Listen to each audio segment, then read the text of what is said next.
This is a lecture for week 2 of Adler Graduate School course number 771, Creating and Assessing the Therapeutic Alliance. The topic of this lecture is informed consent. The ethical concept of informed consent connects us to our physician colleagues and to our research colleagues. It is now a standard practice in all of the helping professions and in every state in the United States. Broadly speaking, it is a process of informing the client about key elements of the proposed treatment and then obtaining their consent to participate in this treatment. It is strongly suggested that their consent be documented by having them sign a document. Through much of my career, I have called this document a treatment contract because I feel like that title communicates better our agreement to engage in a process together. To me, informed consent is much more than a document that needs to be signed at the beginning of treatment. It is a cornerstone of a respectful relationship, an ongoing discussion of the expectations and boundaries of the relationship, and an overt agreement to work together within the expectations and boundaries that have been agreed to. This course approaches the therapeutic alliance from 4 interrelated perspectives: informed consent, bond, task, and goal. The focus of this lecture is informed consent. The American Medical Association describes informed consent as, quote, a process of communication between a patient and physician that results in the patient's authorization or agreement to undergo a specific medical intervention. End quote.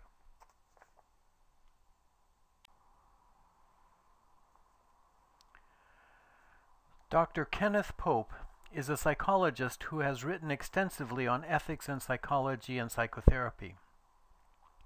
His website has a page on informed consent, and on that page he quotes the section relevant to informed consent from the Code of Ethics of 17 different professional associations, including the American Association of Marriage and Family Therapists, American Counseling Association, American Mental Health Counselors Association, and American Psychological Association. A link to this page is available on the course page. The National Career Development Association and several other coaching associations have also incorporated informed consent into their ethical standards. Malpractice insurers emphasize informed consent as an essential prelude to treatment and protection in the event of an accusation of malpractice. All 50 states in the United States require documentation of informed consent for a proposed medical or psychotherapeutic procedure, or for participation in a research project or a clinical study. In addition to complying with the law and with the ethical standards and guidelines of our professional organizations, I believe the process of obtaining informed consent is a way to educate and orient our clients about the process of counseling and therapy, and to demonstrate our respect for the client and enact a collaborative therapeutic relationship.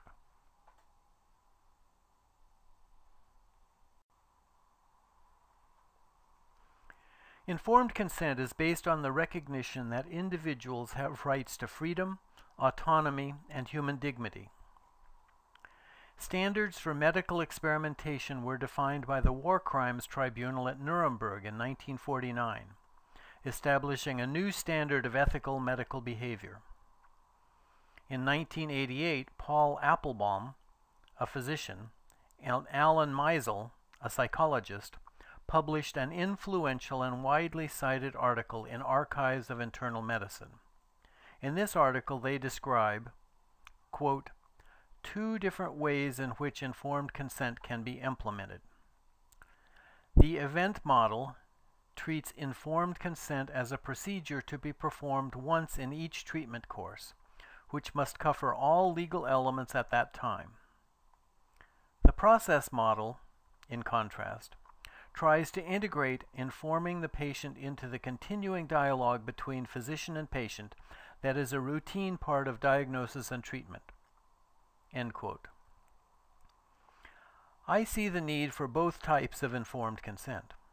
When a client begins therapy, there is need for an event model process of informed consent. And then as treatment progresses, I strongly support a process model of informed consent in which all communication that a therapist has with a client is viewed as a dialogue in which the client is provided information and gets to make decisions about the treatment based on the information provided and any discussion.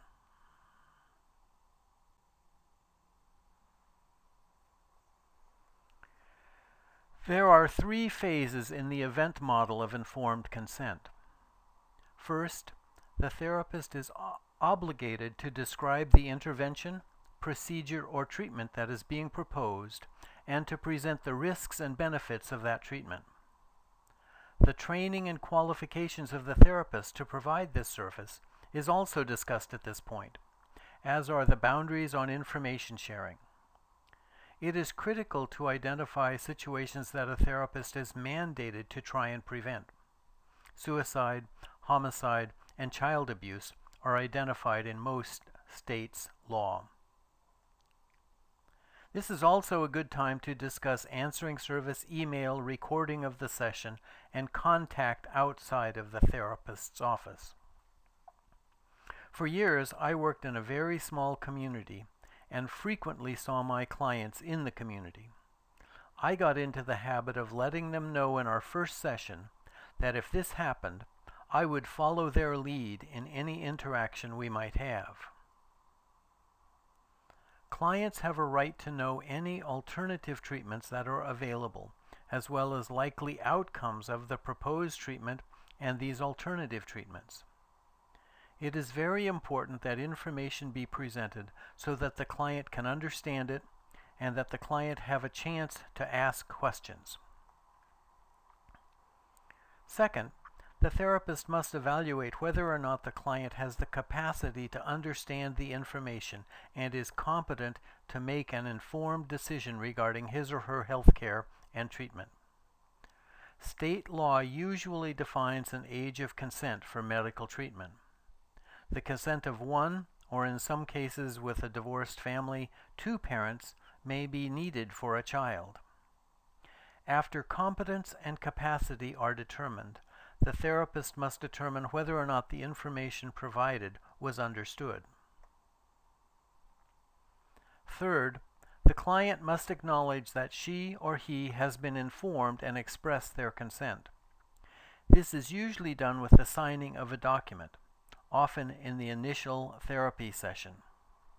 Some providers have clients sign an informed consent document and a treatment plan document, and the treatment plan is then updated on a regular basis.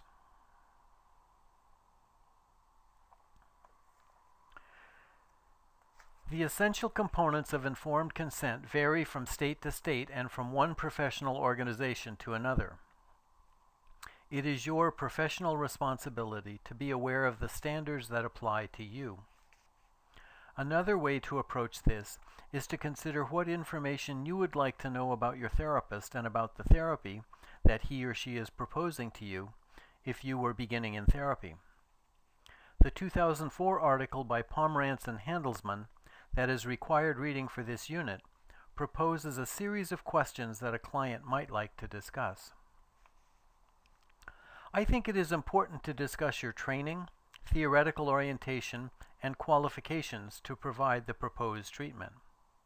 If you are a trainee, it is imperative that you introduce your supervisor. If the treatment is happening at an agency, a few words about it might be appropriate. At the beginning of therapy, the proposed treatment may be as broad as psychotherapy or counseling, or you may be able to define a more specific treatment protocol, say behavioral activation or belief disputation. Other treatments may also be available. It is essential to discuss the limits of confidentiality that are imposed on you by state law and by professional ethics. I find it useful to talk about crisis services because I work at an agency where the clinicians share on-call responsibilities. So if a client calls after hours, they will likely get a call back from one of my colleagues and not from me. In addition to phone contact, I use email for corresponding with clients. Even if you have a business office that handles all of the financial arrangements with your clients, I think it is important to review these arrangements. I encourage you to look through the sample informed consent forms that are on Kenneth Pope's website. I want to emphasize, though, that simply having a client sign a form is not an adequate informed consent. This should be a discussion of the proposed treatment that is documented by the signing of a document. It should also be evident that there is a need for further discussion if the situation changes. It is not unusual for financial arrangements to change if a client's insurance or income changes, nor is it unusual for the need for a new treatment protocol to emerge. In my career, the most common changes in treatment focus have been due to a revelation of childhood abuse or of current substance abuse, which were not discussed in the initial assessment interview.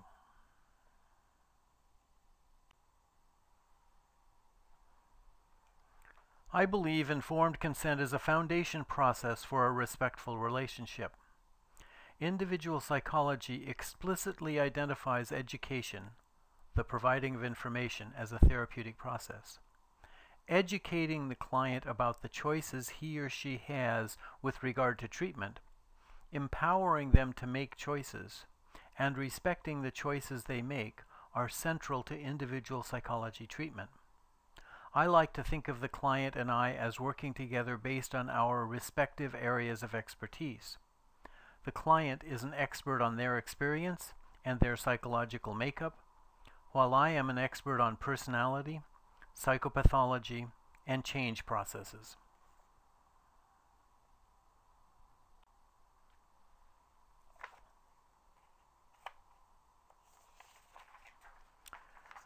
There are some specific processes through the course of treatment that I believe invite the client to feel respected and engage in the therapeutic relationship on an equal footing with the therapist. I want my clients to feel informed about their treatment and in charge of the process as much as possible. An open discussion of the therapist's case conceptualization and treatment plan may take place at the conclusion of the initial assessment interview, but these are likely to evolve over time, warranting further discussion.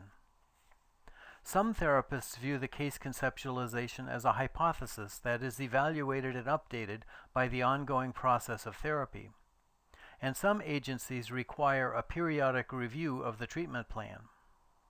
Having thoughts or apprehensions about a client that you are not willing to share with them creates an imbalanced relationship and should be a warning sign to you of a potential misalliance. I keep a running dialogue with my clients about how people change and construct with them a model of how they change, what has worked for them and what has not.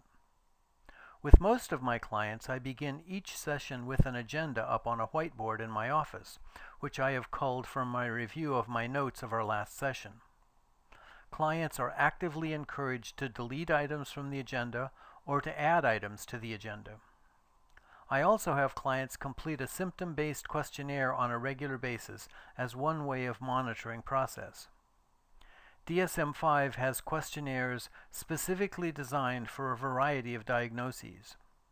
I have a review of progress as a standing item on the session agenda, so the client and I discuss the questionnaire data and their impressions of progress. Over the years, I have tried a variety of ways of getting feedback from clients at the end of a session. For the past year or so, I have used a 3-item questionnaire, with each item rated on a 5-point scale, labeled strongly agree at one end, strongly disagree at the other end, and unsure as a label for the middle column. I hand them the slip of paper with the items on it at the conclusion of our session, and they turn it in at the front desk. Most people put their name on it, some do not. Some people write in a comment on occasion.